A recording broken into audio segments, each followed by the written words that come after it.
mean, there's this amazing quote in The Slight Edge where he says, you know, unsuccessful people think what I do with today doesn't matter. Successful people think what I do today matters. And then he says, you're not deciding what you're doing for the next 30 minutes. You're deciding what you're doing for the next 30 years.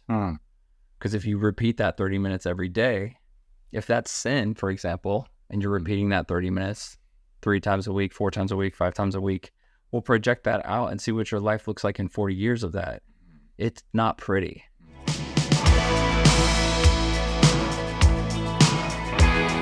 All right, so a few times you have mentioned your 12-step program that you've gone through, and addiction. Go into as much or as little detail as you want. We're talking about learning from our mistakes. Right. So Absolutely. kind of what happened in your story. Yeah, so for me, I've dealt with sexual addiction and addiction to pornography, and that's something where I went through a recovery journey to get sober and stay sober from that. And it's really exciting for me to go from a place where I was thinking I don't know if I can beat this thing to having, several years of clean sobriety and realizing that that's God and that God can do that in my life. But I'm super grateful for the way that I was able to meet God within the 12-step program and find victory in this area. It's an important topic that a lot of people are dealing with. And to be quite frank, it's something that I have to work my program from day to day. It's okay, I've got, some sobriety under my belt, and that's awesome. And that feels good. It feels good. My marriage is better. My life is better. I'm thinking clear. But if I don't work my program from day to day, I know that, like they say, 1,000 miles down the road, 4 feet from the ditch. And so you have to just stay on that. But yeah, to answer your question, that's part of my journey. So I have a friend who I think he's been sober from alcohol for 20 years or something, but he still says, I'm an alcoholic and I've been sober for 20 years or some kind of phraseology like that. Well, and that's the traditional. It's not you are at the top of the mountain and I've overcome and I will never fall again. Right. Which maybe that's a problem if you get to that point. Well, it's because you're what you just said, 4 feet from the ditch. Right. I think it's realizing that you have a propensity to, if you don't watch it carefully, and I think this is why the Bible talks about renewing your mind and being filled with the Holy Spirit. And Jesus said, pick up your cross daily. And that's the transformation that it has to be happening every day.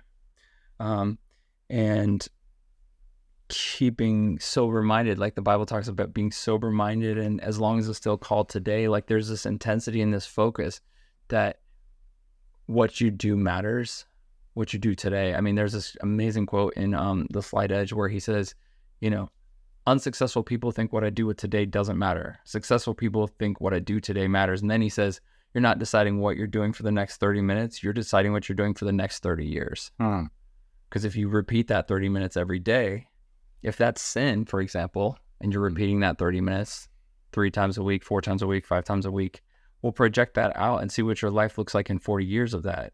It's not pretty. It's all fine and good when you're 25 and you're good looking, doing this and that. It's not very cool when you're 65 and you're divorced and your kids don't talk to you. So was there a event or something that you decided to get involved in a 12-step program, or a mentor suggested it, or what? How did that come about? Right. Well, so my mentor or sponsor, as it's called in the program, which technically I wouldn't be allowed to say if I was in a program, but I'm not in a strict program. So, and this is through church or just guys you met on the street? Or Yes. Well, I'll tell you how it went down. My sponsor says, look, you were already working the first 3 steps without knowing it because of John Mark Comer stuff, where I was I knew I wanted to I wasn't okay with this. I was never lying about this. I was already in touch with a mentor. I was honest with my wife. I wasn't hiding it. I mean, I potentially was downplaying it, but I was being honest at least. Like, oh, I messed up last night. Right. Like, I wasn't maybe saying, okay, this is exactly what I did, or, Sure. like, I mean, as you know, we're just talking within the realm of porn here.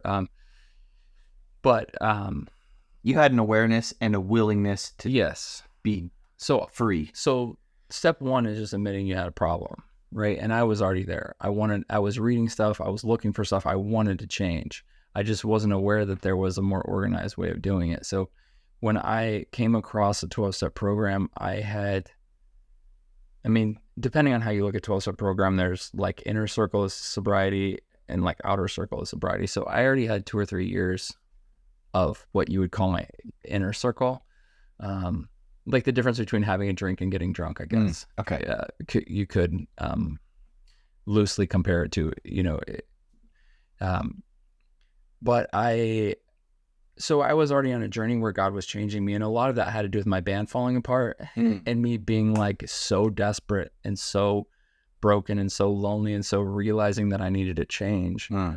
And again, that's one of those things where I'm so thankful. Like I hated it at the time. Right. When my brother left the band, that was like my brother and Andrew leaving the band was like some of the worst moments of my life. And while I was happy for them to pursue the things that they needed to pursue, it felt awful. And so I was just facing so much. I felt I was facing so much alone. And God was like, grow up. Like God needed to take me through that place to where I could really burn off the things that weren't connected to God and face my past, face my issues, and work through them and become a stronger person. So I'd already started that, right? But then in 2020, I was in a flash flood in a cave and I almost died. And so we were in the cold water for like 90 minutes, right? And we got rescued the whole 9. Like it was crazy, right? Okay, tell me that story. Well, we're in Nashville. Flash flood comes up out of nowhere. We're in this cave and we try to get out. And I mean, it's just super traumatic near-death experience where we had to swim out with firefighters and like life jackets. And they sent guys in to find you? Whitewater Rapids. So someone knew you were in there. We got one guy out. We were able to like push him over this ledge and he went and called the fire department. But it was only a couple of years ago. 3 years ago, 2020. Yeah, 3 years ago.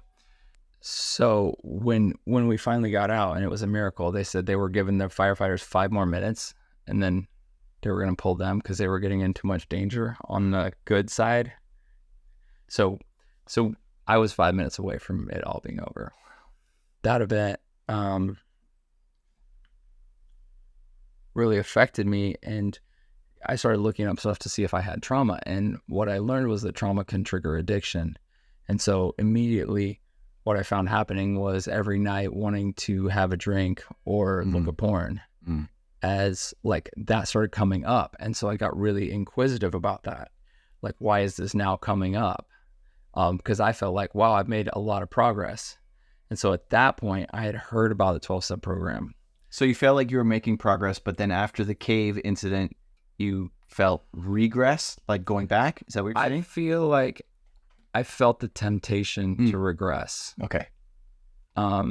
Coming up. And so my thought was like, look, and I sort of instinctively stumbled across this. Like basically, you can be fine and then a stressor can trigger addiction. Like things get really hard. Yes. And then all of a sudden you're drinking again, or you're whatever your thing is, gambling, sports, women, so stressors can trigger those things. And so I realized like, dude, I don't want, if something hard happens in my life, that all of a sudden I'm back. Sure. Back to the porn, back to whatever it is, So I started looking at a 12-step program, and then I called a guy in my church who I had a suspicion because he had went through some stuff with his marriage and all that. So I had a suspicion that he was a 12-step guy. And I said, are you a 12-step guy? And he said, yeah, because I also did an online course that was a 12-step program. So He said yes, and then eventually now it's morphed into a group at church where now I'm working through the last few steps, which are ongoing, and finishing up the last one that's not ongoing, and now I'm mentoring other guys. And is that that's probably helpful to you, to be helping other guys? Well, they say you can't keep it unless you give it away. So every time you're talking to someone who's been where you've been, you start speaking truth that comes out of you, and then you're thinking, oh yeah, it reminds you of God's goodness, and it reminds you of the consequences of sin, when you see it, and it reminds you like, oh yeah, make good choices. Because the pull towards an easy out, the pull towards quick pleasure, like that can kind of sneak up on you, and you can kind of think, oh, maybe that is worth it. But then you start talking about this stuff and say, where do I want my marriage to be in 10 years? Where do I want my career to be in 10 years? Where do I see myself with God? Then you realize that it's having those conversations almost daily, I would say, whether through text and 2 or 3 times a week in person. It's a constant reminder. A constant reminder of what's true and why you're doing it. And you just feel... The funny thing is, and this is something I heard Russell Brand say, he said, when I talk, because he's a big 12-step guy.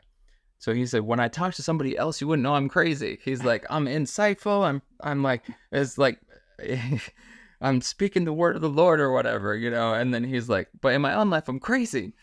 And sometimes you do have that crystal clear clarity with other people to you, where you can speak into someone's life. And then it can be very encouraging to you. Hey, thanks for joining us today. If you haven't subscribed yet, we'd love it if you'd subscribe to our YouTube channel. If you're listening on Spotify or iTunes, subscribe to the podcast, like it, share, review, do all the things you're supposed to do. We really appreciate it. We want to keep making great content and learning from our mistakes, getting wisdom. Thanks so much.